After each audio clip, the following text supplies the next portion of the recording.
Hello everyone, welcome back to another episode of Liv's Thoughts. Tonight, I want to talk about divine timing, God's timing, whatever you choose to call it in your life. Divine timing is my personal preference of verbiage. But if you want to call it God's timing, call it God's timing. The universe's timing, whatever. Anyways, that's besides the point what we call it tonight. Meeting the right people at the right time, being in the right place at the right time, reading something when you're meant to read it, not just because you're being forced to read it.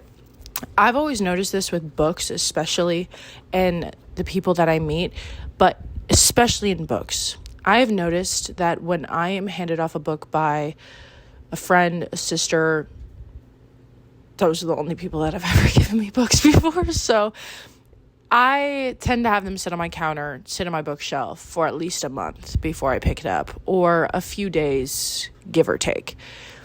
I think that we do things when they feel right to us for a reason. I've always noticed this with my life. I remember I have this book. It's let me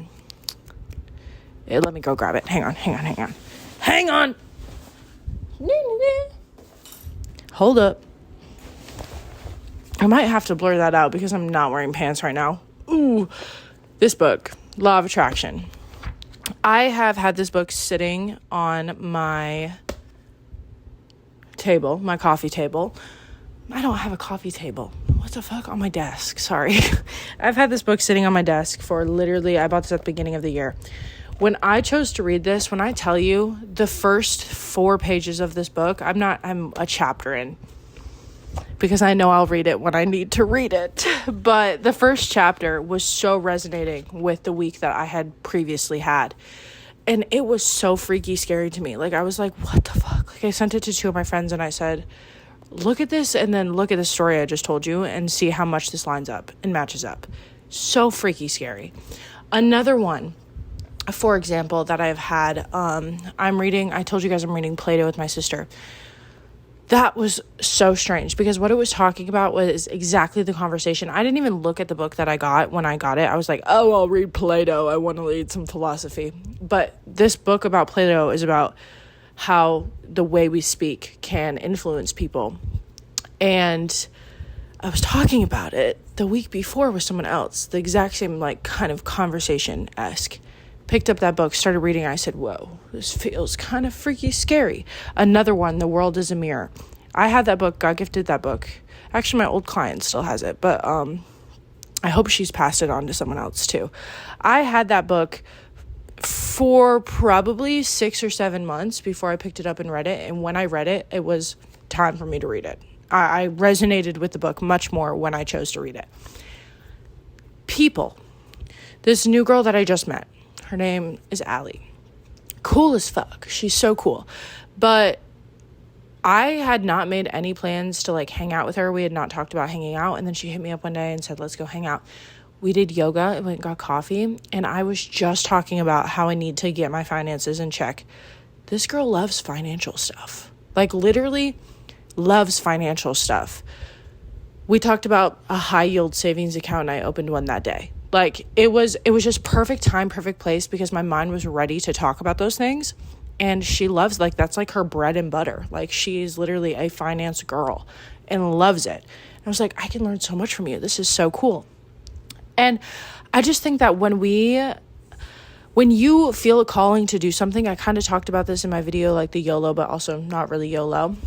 When you feel a calling to do something or a gut feeling, go do it. Don't overindulge. Don't overdo it. But when you feel called to read something, when you feel called to eat something, go talk to someone. There's usually a reason for that. And follow that reason. Because here's the thing too, with meeting new people, you never know, and I've learned this from my best friend, you never know when that person's going to come back into your life. Ever. You never know when you are going to meet that person again or have a conversation or relationship with that person again.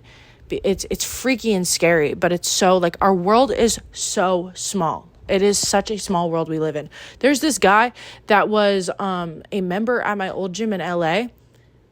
I recognized him the other day. I'm at the gym and I said, who is that guy? He was like, oh, he's a new member here. I said, where do I know this man from? He dropped in for a week at my old gym. and now is living in Austin and is going to my gym now. And I said, this feels strange. Another example of this, I complimented a girl at the coffee shop the other day. I said, your vibe is just so cool. And I never compliment people, not never compliment people, but out in public, I'm like, social anxiety. I'm scared to talk to people. And I was like, just do it. And I told this girl, I was like, your vibe is very cool. Like, you just give off a very good, like, I didn't even talk to her. She was just the one making coffee. I said, you have a very cool energy too. She's like, I noticed the same thing about you. Later that day, that girl popped up on my For You page on TikTok. It freaked me out. Like, I'm not going to lie, that shit freaked me the fuck out. But yeah, I just think that when you do things, the universe will see it and like kind of put you through this cycle of like, you realize it, you see it, and then something happens to you. Then you realize it, you see it, you do it.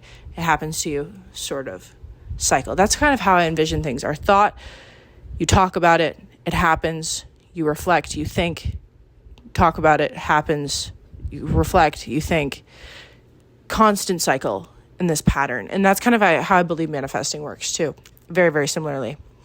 But yeah, it's cool when you, and my apartment, for example, we all know how I hate my apartment. If you don't know this, I got screwed over with my apartment. I'm paying so much money to live in such a shitty area, in such a shitty place. Like, let's just start there. It's awful.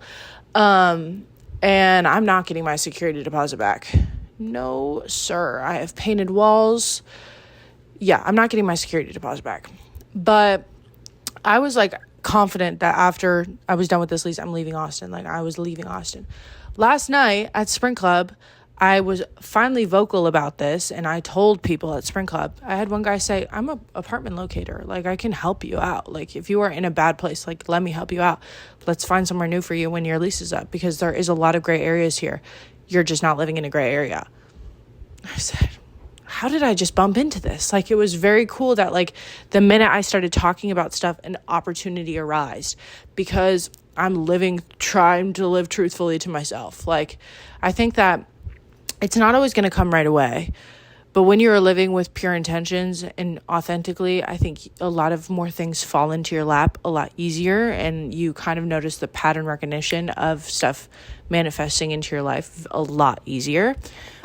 But I just thought that was really cool. Like, when you need something and you are vocal about needing something and you're pure with that intention, you're not trying to use people, you're not trying to like gain anything out of other people, things will fall into your lap. You will meet the right person at the right time. You'll read the right thing at the right time. I'm actually going to read this tonight because I feel like I maybe should.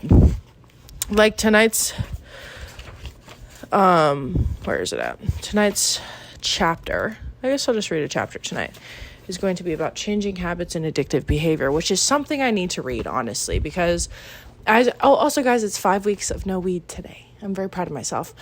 But my binging habits since quitting haven't stopped. Like, it's kind of really annoying, and I feel like I have a lot of repetitive patterns when it comes to my food intake, and it's really frustrating for me, like, because I feel like I was over this and now it's just like back, and it's really weird and hard and annoying. But it's also an addiction that I have to come to terms with, that this is an addiction thing. This is not like I'm messing up thing. It's a full-blown, my brain has been in this state for so many years at a time now that I need to change my thought process and thought patterns around it to be able to change this. So this will be a perfect, like, addictive behavior is the first little bolded thing in here. So I think that this will be: the secret lies in effective use of visualization. Every physical habit starts with a thought. One at a time, I had to imagine myself being a smoker. Changing a habit starts with wanting to do it. It's always very true. But yeah, I just wanted to say that things will happen when they're meant to happen. I think that I was meant to quit smoking weed when I was meant to quit smoking weed. I don't think I was supposed to do it anytime sooner than that, to be honest with you, because I don't think my body would have been able to handle it and my mind would have been able to handle it. But here we are, and now I'm not a smoker anymore. 5 weeks clean off of that thing, bro. I feel good. I've drank twice this month, which is like chilling for me. Like, I'm cool with drinking twice a month. That's awesome. I don't feel gross anymore. I feel like I have full energy all day, every day. So yeah, that's about all I want to talk about tonight. I'm going to do an art project with you guys next video as well, because I have to make, not have to, that was crazy to say have to. I'm making my sister a birthday present, late birthday present. Her birthday was 2 days ago. We're going to be painting. So check in for that soon. Don't worry, we're still going to be talking about stuff, but painting. If you're new to the channel, also, I just want to say thank you for being here. I appreciate all of you guys. I appreciate the kind DMs that I've gotten recently from you guys. I feel like I've been overwhelmed with support recently. If you're a part of my Patreon too, I apologize. I was supposed to make a video, but this past week, I have been mentally very, very drained and out of it. Had a lot going on. And so I'm hoping to get my first video up for that. Honestly, tomorrow. I have a plan to film tomorrow, and I'm going to try to stick to my plan to film tomorrow for my Patreon. If you want to join my Patreon, though, feel free. It's just a better way to support me as a creator, because I don't make money off of this thing. I do it because I love to do it, and I just have a genuine passion for talking, I would say. I have a genuine passion for trying to help people as best as I can.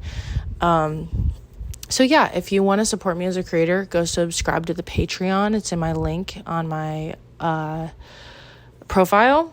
Support me there. Watch my videos in full. That would be probably the biggest help out of anything, because I need to get my watch time up so I can get monetized. Because once I get monetized, I will make more money. And not saying I'm trying to make money off of this. That's not the reason I'm doing it. But I do put a lot of effort into, not effort, but I put a lot of time into trying to make my videos good, and like thought behind my videos, I guess. And I want to do this, like, this is like what I want to do. Sorry, spilling with you guys right now. Trying to connect. Also, I think I have a fun video idea that will take you guys back to 2016 YouTube. I'm excited. Okay, bye. Love you guys. Peace, love, and happiness as always. Bye.